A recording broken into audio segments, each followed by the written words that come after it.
you're going to maximize that. So when you're looking at is when you're trying to get that much protein in your body, if you're only eating 3 meals a day, breakfast, lunch, and dinner, and you're not getting many snacks in, you're not taking maybe protein shakes, you're not doing anything extra, for this individual, he would have to be eating 50 to 60 grams of protein 3 times a day. Yes, that's doable, but it makes it very, very, very hard to be consistent. So that means for breakfast, you need at least 50 grams of protein. And unless you're taking a protein shake, it's going to be really hard for someone to probably put down about 6, 7 eggs at one time, right? Maybe actually it's 8 eggs. So that's a lot of protein. So that's why meal frequency when it comes to protein intake is vital when it comes to maximizing and hitting your goal each day. When we're looking at hydration, think about this. Your muscle is about 70% of water. So I always use an example of, would you rather have a steak as a muscle or like beef jerky, right? Beef jerky is a lot easier to shred and rip. So when we're looking at hydration, you want to make sure that your muscles are hydrated so that they can function a lot higher.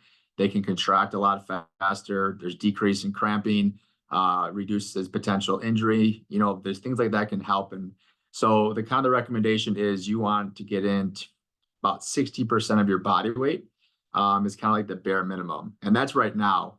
As the weather changes, as it gets hotter out, as you start sweating more, all that extra activity and sweat needs to get replenished.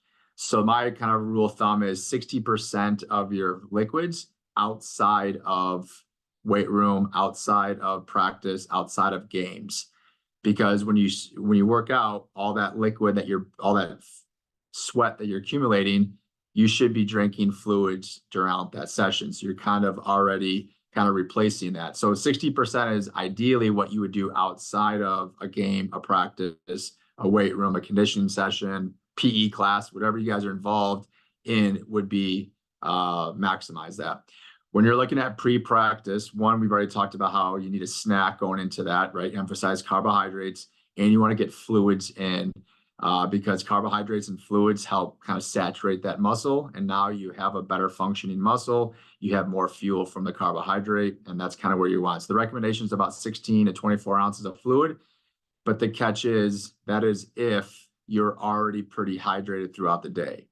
And working with a lot of athletes and a lot of people, unless you carry a water bottle with you, usually 7 out of 10 athletes are typically in a dehydrated state. Maybe not severe, but they're in a dehydrated state. So 16 to 24 ounces about probably 2 hours out if you can consume that.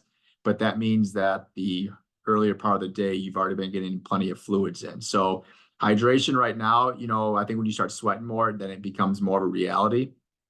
Or if you start cramping or getting lightheaded, things like that. So we want to make sure that we're doing that. So sources, of course, you want at least half of that coming from water. Water is probably the best source when it comes to hydrating the body. But anything else that's liquid, milk, sports drinks, juices, things like that will all account for that. But the goal is to try to get at least 50% of your fluid intake through water. Now, the next couple of slides are just kind of templates, and I have a food list for each thing that's kind of coming up next. But when you're looking at your school day and you have a practice, and I'm assuming practice is pretty close right after school's done, and I know weather dependent, but what we're looking at is that your breakfast, so every morning you get up, you got to make sure that you have a protein source, a carbohydrate source, a piece of fruit, and fluids. And if you're only eating a bowl of cereal right now, well, you need to make sure you're getting a protein source added to that. You're getting a piece of fruit added to that, and you are adding some fluids to help kind of get you going throughout the day.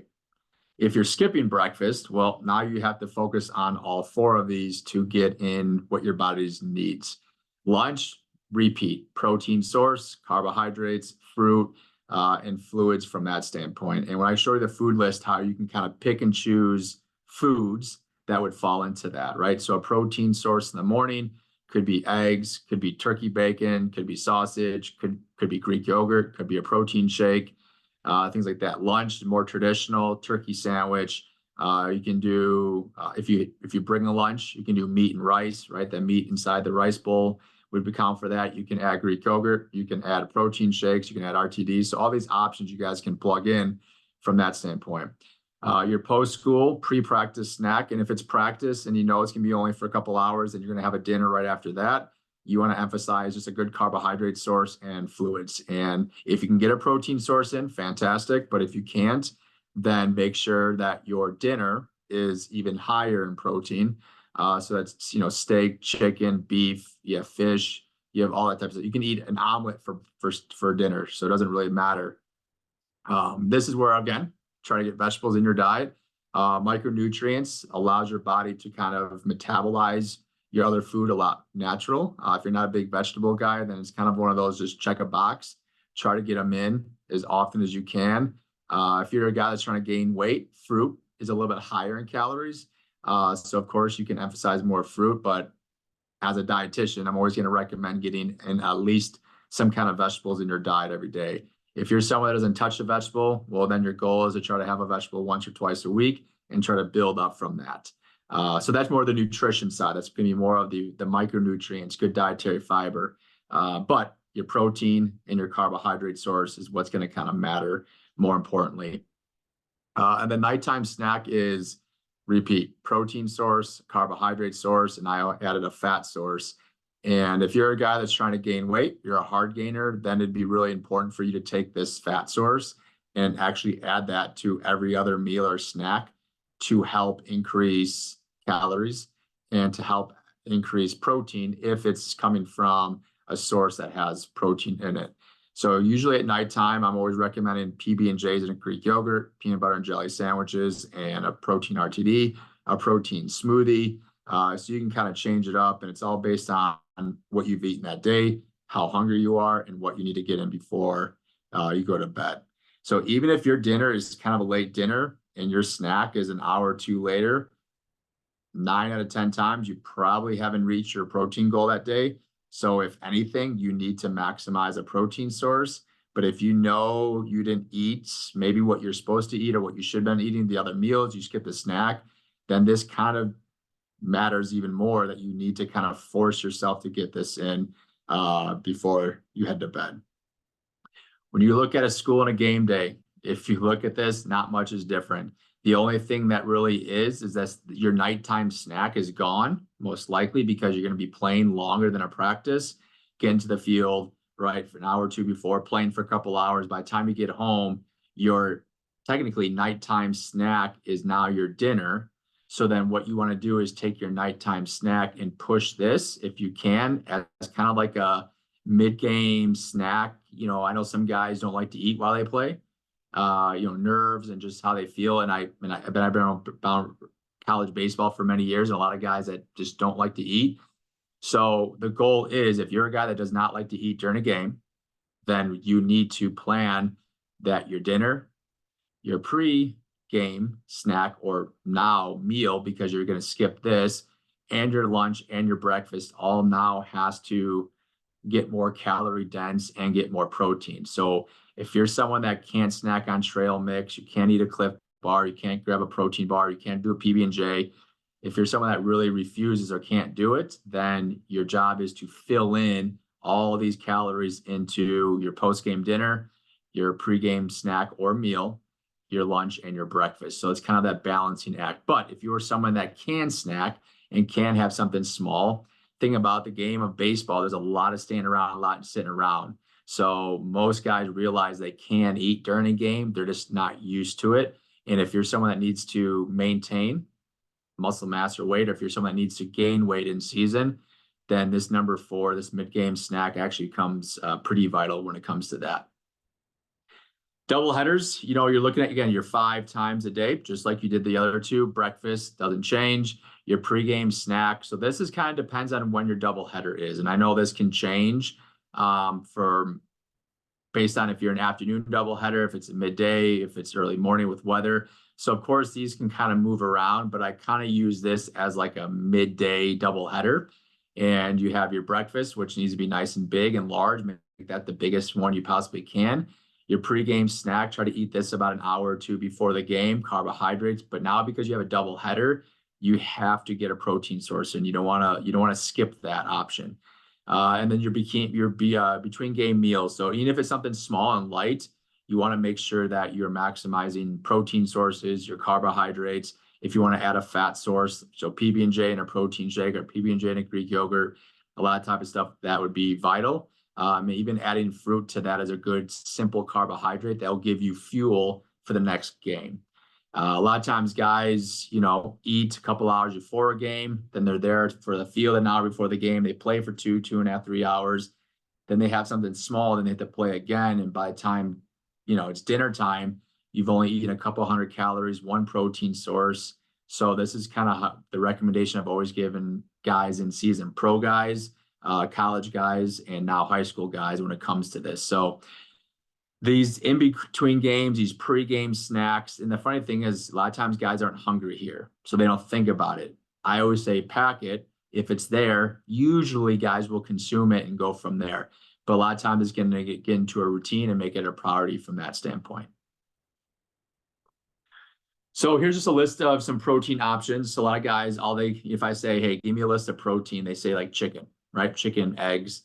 And there's more than this, but you're looking at all the chicken breasts, chicken thighs, ground beef, ground turkey, you have pork tenderloins, you have pork chops, you have all different fish, cod, shrimp, tuna, your lunch meat, turkey and ham. I'm always going to recommend turkey and ham versus salami and bologna. It's not that you can't have it, but it's not very protein dense. When you're looking at different steaks, and then over here you have eggs are fantastic source, are pretty cheap. So if you have no egg allergy, then go with that. Greek yogurt, there's some Greek yogurts now that are about 20 grams per serving. There's one that's even 25 grams per serving. Very good in calcium, vitamin D. So it's really good for bone development, energy, and that type of stuff. Probably the easiest ones to get in is protein powder and RTD. They're quick, they're easy. They're usually taste pretty good, most like the RTDs, and your protein bars, and those can be kind of hit or miss based off of one, probably pretty expensive. So if you got to kind of play that factor in, but you want to try to find one that has about 20 grams of protein. There's some bars out there that are called protein bars, but they only have like 10 or 12 grams. They're fine, but you want to try to maximize as much as you can each time. Even beef jerky. One thing, it's high in sodium, so making sure you're drinking plenty of fluids with it. But it's expensive. So kind of play it off that way and kind of go from there. So these are a list of proteins. So when you go back to, I'm just going to do it now. When you kind of go back to all these breakfasts, right? So you pick a protein, post-game dinner, pick a protein. You kind of go to this list right here and try to plug foods in based on what you have access to and what you're willing to eat. Carbohydrates, same thing. Rice, noodles, potatoes, oats. These kind of 5 right here are kind of a big, simple way to get, 1, a lot of calories in, but 2, a lot of good carbohydrates into your body. And one thing with carbohydrate is that that's what your body uses in baseball. Anytime you sprint, you throw, you jump, whatever it is, your body uses carbohydrates as a fuel source. So that's one thing to kind of lean on from that standpoint. Beans, legumes, good for fiber. Unless you're at Chipotle or Moe's, a lot of times people don't just open up a can of beans and add that to stuff. If you make a chili, right, try to get those beans in there. Would be a really good protein source and a good fiber source. Any kind of tortillas, so like wraps, burritos, that type of stuff is good. Flatbreads, milk, fantastic calcium, vitamin D, just like I talked about with Greek yogurt. Good carbohydrates, good protein source. Yogurt is a carbohydrate source, where Greek yogurt is going to be a protein source. And then, of course, your fruits and vegetables. So here's kind of now all your other granola bars and cereals and your chips and that kind of stuff. They're all going to have carbohydrate into that, but I'm not going to use that on a list. And then your traditional fat foods, and these are foods that are going to contain cheese is kind of an asterisk, but most of these are going to be considered healthy fats. They're going to be they're called unsaturated. So all your nut butters, your peanut butter, your almond butter, so good protein source. They're calorie dense. That means a little bit has a lot of calories packed in. So nuts or trail mix, so almonds, cashews, all that kind of stuff, or even trail mix. Very easy calorie dense snacks that don't fill you up, but will give you plenty of calories and protein. Cheese is one of those. It's a higher in saturated fat, but if you're a guy that's trying to gain weight or put on calories, cheese is a good source to add in, string cheese, things like that. Oils, if you add that onto a good trick is if you like noodles and you need calories, add olive oil or avocado oil to your noodles to increase the calories, but you're not have to add any more food to that. And then any kind of avocados and guacamole. So there's more out there, but these are kind of the ones that I want to make sure athletes are getting in that are considered, you can call them healthy fats. Hey They Carter, can be, can you speak to yeah. the, the narrative, or what you hear? You might think fats and carbs are bad. Can you speak to a little bit like why they're not bad and why we need them as So when you're athletes? looking at, okay, so so when you're looking at your calorie intake, so if Sam, Jackson, you guys need so many calories today, think about that as like your budget. What makes up your budget is called your macronutrients. And there's three of them. There's your proteins that we keep talking about, and I'll keep talking about, your carbohydrates, and your dietary fats. Well, if you look at carbohydrates, if you look as an athlete, carbohydrates is the one fuel source that your body uses, your muscles will use as instant energy. So when you do anything that's fast, powerful, explosive, repeat sprints, throw, hit, you're mostly going to use carbohydrates as a high intensity type movement. When you're looking at that, everyone's diet should be about 50% made up of carbohydrates. So even though I'm talking so much about protein, your carbohydrates need to be about 50% of your diet. The reason why society kind of puts a bad kind of taboo on it is because we have an overweight-ish obesity type epidemic or epidemic going on. But mostly it's because they're consuming too many calories. But as Americans, our diet is very high in simple carbohydrates. So carbohydrates have a lot of sugar in them and a lot of calories. As athletes, guys that train and work out and exercise, you need to get a good amount of carbohydrates in your diet. Yes, you can do like oatmeal versus cereal. Of course, oatmeal is going to be, of course, what's recommended versus cereal because this is going to be simple sugar. But at the end of the day, they're carbohydrates for you. Now, if you are someone that's not active and you overeat and you don't work out, then yes, it is probably more highly recommended to eat more of these types of foods versus this, because it's very easy to overconsume these simple carbohydrates, which then leads to a higher calorie intake, which can lead to weight gain and body fat accumulation. And this is what a lot of our country has an issue on. So they kind of demonize carbohydrates. It's not so much carbohydrates, it's more of the whole effect on what you're doing. Fats are the same thing. If you look at the American diet, our diets are very high in saturated fat versus unsaturated fat. So the difference would be peanut butter versus butter. Butter is going to be a high saturated fat. It's not that you can't eat it, but we need to limit most of this in our diets and emphasize more of this. Both of these are very calorie dense. So it's very easy to overconsume then, which puts that individual in a calorie surplus, which makes them gain excess fat or body weight, which is why fat sometimes gets demonized from that standpoint. So if you go and make a very, very, very lean ground beef, 4 ounces, you're looking at about 150 calories for 4-ounce patty. If you take a ground beef that is 80-20, so 80% of it is lean, 20% of it's fat, same 4-ounce burger, that's 150 calories here. This one is close to about 280 calories. So same burger, same amount of protein, but this one has over 100 to 150 more calories than this because of all the extra fat. It's not that you can't have it, but if you don't exercise and work out, now that is excess calories is what makes people gain weight and gain fat, which then leads to cardiovascular disease and stuff like that. So that's why those two typically will get kind of demonized. And sometimes it's a fair point, but that's really what that means.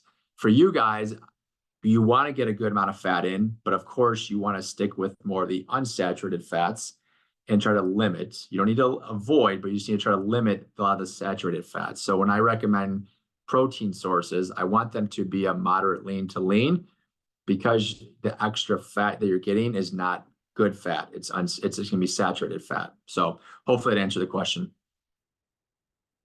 All right, moving along, we're going to get into snacks right here. So this is kind of a list of things. So this would be a good, when you're looking at pregame, when you're looking at in the middle of a game, when you're looking at maybe throughout school, if you're just a guy that likes to snack or you had a small lunch, but you need to make up calories. So I kind of put a little thing of like if they're calorie dense, that means if you eat it, there's a lot of calories packed into that. And then I put if it's a good protein source. So if you look at PB&Js, or even like a peanut butter bagel. That's higher in calories, higher in protein. Might be more filling, but it's a good source. String cheese can be calorie dense if you just eat one of them, not so much. But if you can eat a couple of string cheeses, that'll give you a lot of protein, and it can add up some calories pretty quick. Clip bars, I love those because they get a little bit of protein from it, but you get 250 calories with a Clip bar. Yeah, it's higher in sugar, but it's something that's going to help guys, especially going into practice. Protein bars, like I said, 20 grams of protein. They can be calorie dense. Like a First Form protein bar is about 280 calories, which is pretty good. But like a Built bar, which is a little bit smaller, is about 180 calories. So you kind of want to play around with that. But nuts, trail mix, very easy. And that's what down here, this picture, like these cars, that's a good brand that you can just take nuts or seeds or trail mix, and now you get a good protein source. You get a good unsaturated healthy fat from that. Greek yogurt, right? I just put protein because it's not very calorie dense. But the trick that I do, especially at nighttime, is you can add honey, you can add granola, and even add some fruit to it, and now you can, or even peanut butter to it, and now you can make it a very calorie dense Greek yogurt snack. Protein RTDs are typically not very calorie dense, but there's actually a brand called Boost, but it's a high calorie boost. It's the same regular RTD, but it has 530 calories packed in there. So I have a couple high school baseball guys that I had them get them from Amazon because they have about 30 grams of protein, but they come with 530 calories. Most protein RTDs are between 120 and 250. And this one has 530 calories. So it's very calorie dense. And what they did, that they added a lot of unsaturated fats to that RTD to bring up the calories. Fruits, very nutrient dense. That means they have a lot of micronutrients, so vitamins and minerals. They're just not very calorie dense. They don't have good protein, but it's a good snack to add with something else. If you're eating an apple to help gain weight, eat the apple, but we need to add something with that that's going to have protein with it, or it's going to have calories. So that's why peanut butter and an apple, or adding the Cars trail mix to that, are really good options. All right, so that's gonna pretty much get through the nutrition piece. And I know I'm kind of throwing out a lot out there, and we can circle back. But one thing I definitely want to kind of touch on is with Sam Jackson. If you are consistently getting in 2 days a week, then check that box, right? If you aren't and you've been inconsistent, then the goal is to get yourself consistent back into the gym.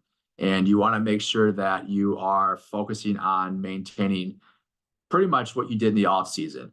And even if your off season was very inconsistent and it wasn't very strong, and you didn't maybe build a lot, it's still okay to kind of maximize where you're at and get yourself back into that. But just start slow, so you don't get too sore and fatigued, because that's also when injuries can happen.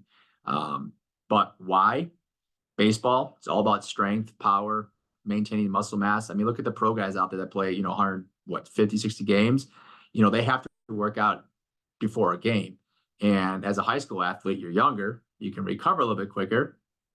And I understand driving or getting there can be an issue, but we want to make sure that we're maximizing our strength, our power, our muscle mass. Now, the cool thing is with in-season lifting is that it's actually easy to maintain. So you don't have to do as much as you did in the off season. So it takes a lot more work, a lot more intensity, a lot more programming to gain and to improve, but it's actually pretty easy to maintain. It's very easy to lose. And by doing this, that means you don't eat and you don't get to the gym. And so by maximizing nutrition, your protein intake and calories, and getting to the gym, you can probably maintain what you did this off season. Not, when I say easy, but fairly, relatively easier than what you had to do in the off season. Keep the intensity up. So keep the weights that you're doing up. And if you lift at Ks, then you're already set. But and then you want to keep the volume. So reps and sets a little bit lower, just because of fatigue and all your energy is going at baseball and recovery. But number 4, you have to be consistent. And that one thing that's tough is that if you're inconsistent, it means you're always going to be sore, and that's going to make it very discouraging. And now weight room, which is a very beneficial type thing, can actually now contradict that. So keep yourself in the gym, keep it on a routine, make it a priority, get there, and doesn't take a lot, but it just makes sure that's kind of where we're at from that standpoint. Here's kind of the supplements that a lot of athletes always ask about, and I just kind of keep it very simple. Protein powder. So to be honest, you don't need a protein powder. You don't need to take a multivitamin. You don't need to take fish oil. If you're older, you don't need to take creatine. You don't need to look at vitamin D3, even greens powder. But if you look at if you're maximizing 5 meals a day and you're trying to balance a schedule, having a protein powder is insurance, right? And we give it at their end of weights and Ks, right? It's 25 grams if you take one scoop, and it can really help kind of fill gaps that you have, especially if you didn't eat protein for breakfast. Well, add a protein shake or use a shake to kind of fill in. So for me, protein powder is a supplement, but it's kind of a food that's a kind of convenient food that I think all athletes should have and have it available in case they need to get protein in. If you're 200 pounds, unless you are very good at getting all your protein from food, usually athletes need to rely on protein powder. Now, if you're not an athlete, you don't need protein powder because you probably can get it just through eating because you don't need as much. But athletes need a lot more protein than a non-athlete.